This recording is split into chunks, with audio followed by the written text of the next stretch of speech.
বাবু আমি স্নান করতে যাচ্ছি, তোকে কি খাবারটা দিয়ে যাবো? হ্যাঁ, কিন্তু আজকে কি রান্না হয়েছে? রান্না যা হয়, মাছ হয়েছে আজকে, ভাত ডাল আর মাছের ঝাল আর চাটনি। কিন্তু আমি যে বলেছিলাম যে সয়াবিন করতে।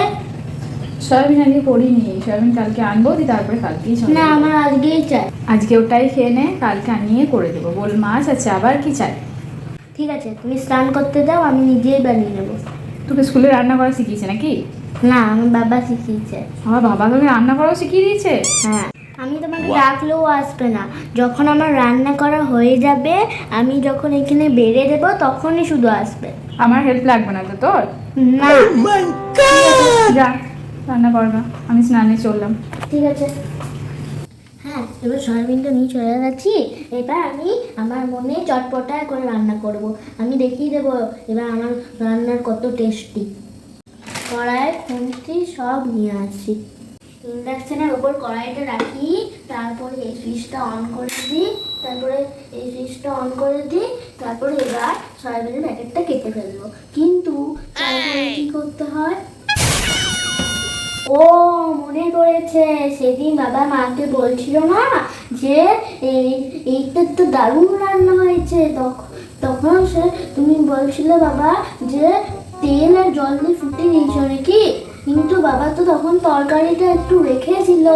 ভালো হলে কি কোনোদিন না খেয়ে থাকে? মনে হয় একটু একটু করে খাবে, তাই জন্য তরকারিটা একটু রেখে দিয়েছে। জল আর তেল দিয়ে রান্না করি। আগে সয়াবিনটা কাটি, তারপরে আমি জল আর তেল দিয়ে দেবো। এবার অন করি, এবার তেল দিই,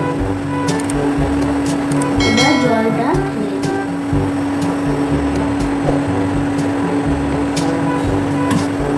এবার সয়াবিনটা কেটে দিই, এবার সয়াবিনগুলো ফেলে দিই আর চটপটে রান্নাটা করে দিই। এই বাবা, এইগুলো ভাসছে কেন, ঢুকছে না কেন? বলে দেখি 5 মিনিট ঘুরে আসি, তারপরে দেখি। Later. 5 মিনিট হয়ে গেল, এই বাবা এখনো তো ঢুকলো না।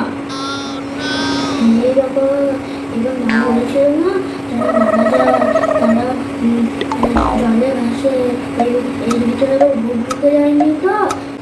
আমি মাকে বলেছি যে আমি খাবার খাবো না, যে বলেছি মা রক্ষী আবার রাগ করে এই সয়াবিনের ভিতর ভূত ঢুকিয়ে দিল নাকি?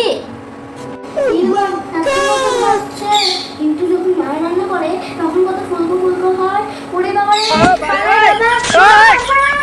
মা তাড়াতাড়ি বেরো, সয়াবিনের ভিতরে ভূত ঢুকে গেছে।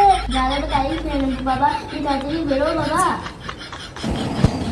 কি হলো, তুই ডাকছিস কেন? তুই যখন বলছিস যে আমার কোনো হেল্প লাগবে না, আমি স্নান করতে করতে আর্ধেক করে বেরিয়ে গেলো, কি হয়েছে?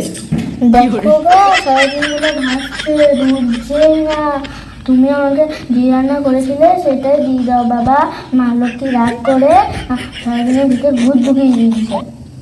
ঠিক আছে, আমি ঠিক করে দেবো, কিন্তু একটা শর্তে, কোনোদিন পাকাগুলি করবি না, যা দেবো তাই খাবি, বল? হ্যাঁ, ঠিক আছে, তাহলে আমি দেখছি, চল তুই দেখি।